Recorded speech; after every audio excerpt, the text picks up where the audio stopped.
In the couple weeks since you've gotten back from the fall, has there been anybody that's kind of stuck out to you that maybe changed the way you viewed them in the last few weeks or made a little move?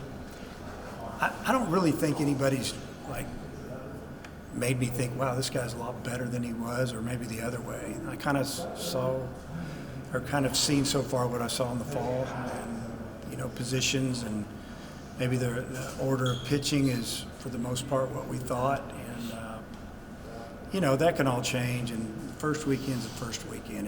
Everybody's excited, and a lot of times you don't do what you're going to do throughout the season, but it does give you an idea what you need to work on.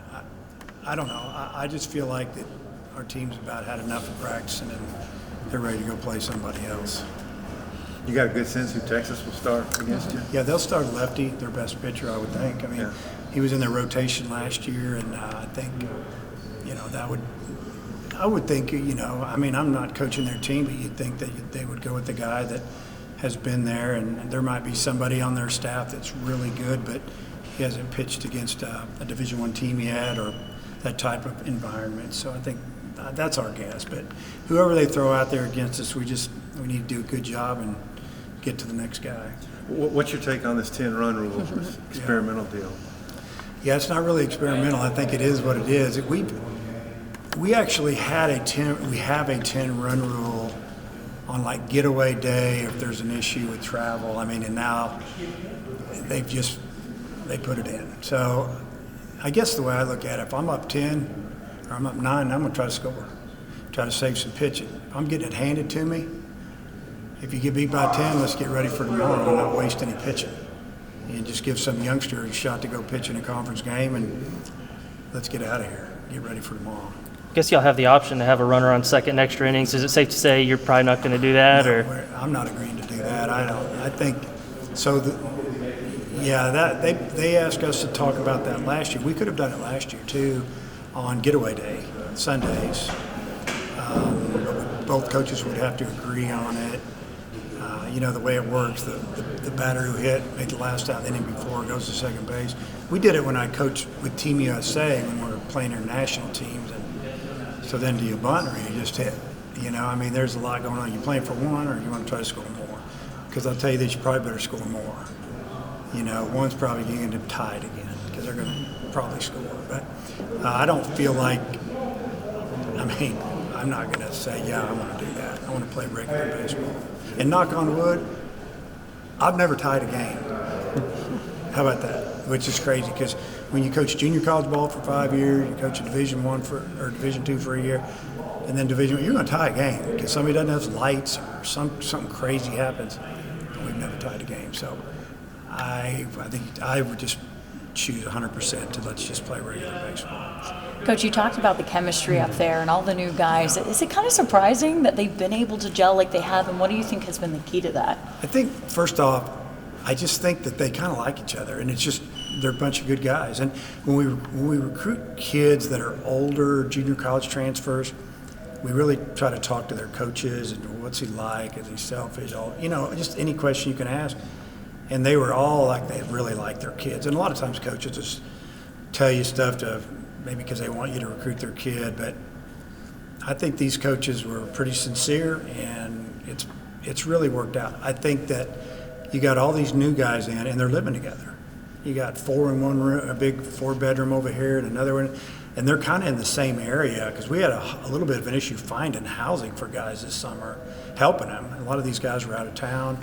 So they all ended up kind of living by each other in some duplexes and stuff. And they've told me they kind of just leave their back door open and those guys will come in. And it's kind of neat, And, every one of them told me that they really like the guys on the team. And I guess to answer your question, it's a little bit unusual maybe, or I didn't expect it to happen this fast. Usually when it happens, it's 20 games into the season when you're just fighting for your life, and they're either going to pull for each other, or if you don't, then we got to flip it or we're in trouble. But it's good to they're all trying to play, so they know the spots are wide open, and I just think that they're nice to each other, but they're still fighting. They want to play over their roommate, that's for sure. Who won the ping pong tournament? Do you know?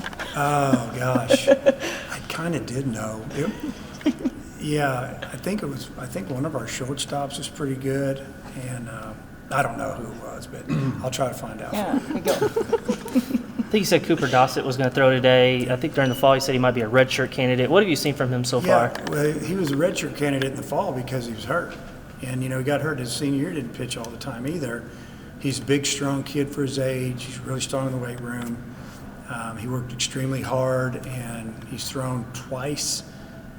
Or this will be the second time that I've seen him throw to hitters. Coach has seen him throw a lot more, but he didn't throw off the mound much in the fall at all. And his first outing was pretty good. It was 1 inning. Today will be 1 to 2 innings, and like all the righties, he's throwing the ball 93, 96, and there's more in there, and he's got a good breaking ball. So, if he can continue to do that, throw strikes, and the thing the young guys got to show us that they can manage the game. Can they hold runners? Can they fill their position? Because if not, they'll get exposed.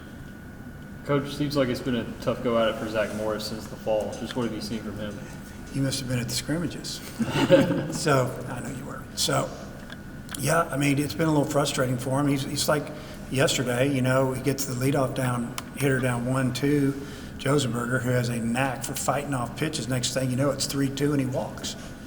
And then he's worried about the runner at first. If you just look at the sequence, and he throws a fastball, and Stovall hits a line drive to left for a single. Callie fights off a few pitches and then hits one off the batter's eye. It's 3-0 and got an out. Then he pitched good. Then he gets 3 out. They won't score. We don't score the next inning. He's frustrated.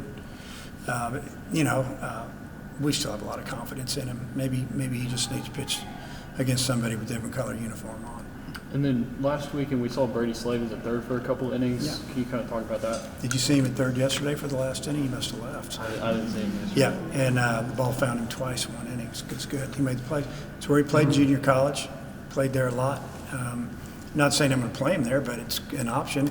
And I think with this team, because I have 3 or 4 guys that aren't going to be able to start that are good hitters. They're just either young or they're more of a hitter. And I think that we will, if we need to, we'll pinch hit. So we might have to move some people around. Bring, maybe a guy can't play third, but I can bring my first baseman over to play third, and we can put him at first.